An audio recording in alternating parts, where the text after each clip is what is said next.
आम चुनाव के नतीजे, इंडिया और इंडिया गठबंधन की लड़ाई, आंकड़े निकले 293 और 234। 293 वाली डेटा ने भारत में सरकार बनवाई, जिसे मोदी सरकार के नाम से जाना जाता है। हालांकि इस आंकड़े में किसी एक पार्टी का सहयोग नहीं बल्कि कई पार्टियों का सहयोग मिला, जिसमें सबसे बड़ी पार्टी बीजेपी है। वही बीजेपी जिसे इस लोकसभा चुनाव में 543 सीटों में से 240 सीटें मिली और बहुमत से भी चूक गई। वही भारतीय जनता पार्टी जिसका सबसे बुरा हाल उत्तर प्रदेश की सियासत में रहा, जो 80 लोकसभा सीटों में से मात्र 33 सीटों पर सिमट गई। ये आंकड़े हम आपके सामने इसलिए रख रहे हैं क्योंकि उत्तर प्रदेश की सियासत में भीतरघात करने की बात कही जा रही है।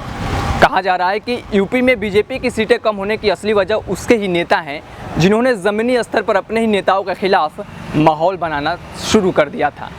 हालांकि उत्तर प्रदेश की सियासत में भीतरघात की बात कहां से उठी, इस पर हम नज़र डालें, लेकिन उससे पहले यूपी को लेकर बीजेपी की क्या प्लानिंग है उसे जान लेते हैं। केंद्र में भले ही लगातार तीसरी बार भाजपा की सरकार बन गई है, लेकिन पार्टी के लिए सबसे मजबूत सियासी जमीन यूपी में खिसकने की टीस सभी नेताओं को हो रही है।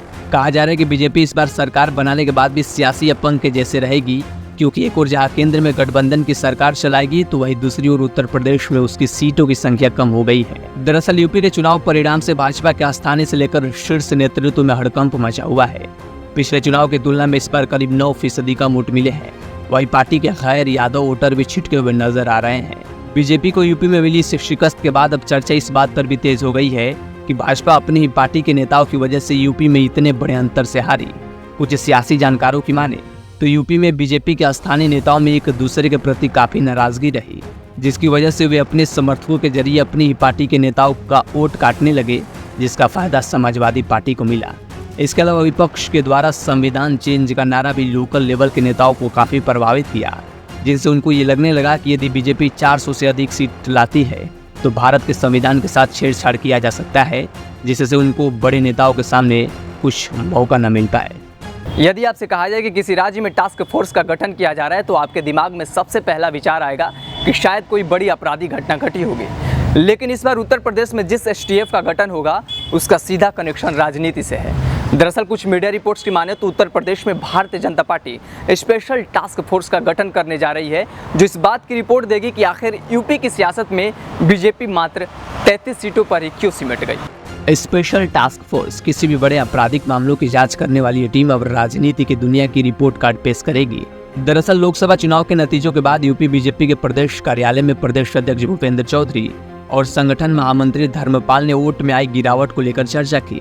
इस मीटिंग के दौरान ये तय किया गया कि भाजपा के पक्ष में कम मतदान की जांच होगी। इसके लिए पार्टी के नेताओं की एक टास्क फोर्स का गठन किया जाएगा। इसमें संगठन के पदाधिकारियों के अलावा स्थानीय जनप्रतिनिधियों को शामिल किया जाएगा।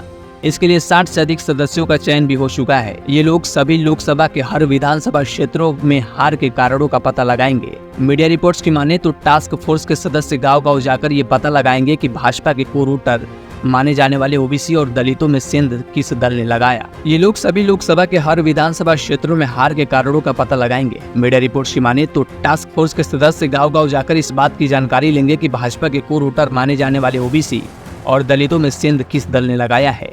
इस दौरान इस बात की भी पड़ताल की जाएगी कि गैर यादव ओबीसी और गैर जाटो दलितों को भाजपा से हटाने में किन किन लोगों का हाथ है। साथ ही भीतरघात करने वाले पार्टी के नेताओं का भी पता लगाया जाएगा। आपको बता दें कि इस बार लोकसभा चुनाव में सबसे ज्यादा नुकसान भाजपा को उत्तर प्रदेश में उठाना पड़ा। पार्टी को 80 लोकसभा सीटों में से 33 सीटें ही मिले, जबकि समाजवादी पार्टी 38 सीटें जीतने में सफल रही।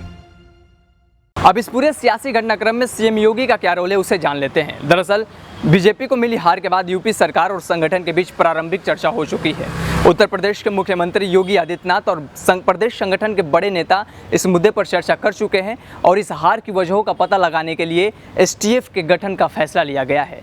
हालांकि सीएम योगी से किन किन मुद्दों पर चर्चा की गई, बीजेपी की अगली प्लानिंग क्या है, इसको लेकर कुछ भी बताने से भारतीय जनता पार्टी इनकार कर रही है और उसके नेता बसते हुए दिख रहे हैं। हालांकि ज़मीनी स्तर पर इस बात को लेकर हल्ला खूब है कि उत्तर प्रदेश की सियासत में कुछ बड़ा होने वाला है। क्या कुछ बड़ा होगा, हम सारी खबरें आप तक पहुंचाते रहेंगे, लेकिन उससे पहले आप दी राजधानी को सब्सक्राइब करना ना भूलें। और क्या सोचते हैं वो उत्तर प्रदेश की पॉलिटिक्स में हो रही सियासी उठापटक को लेकर कमेंट बॉक्स में ज़रूर बताएं।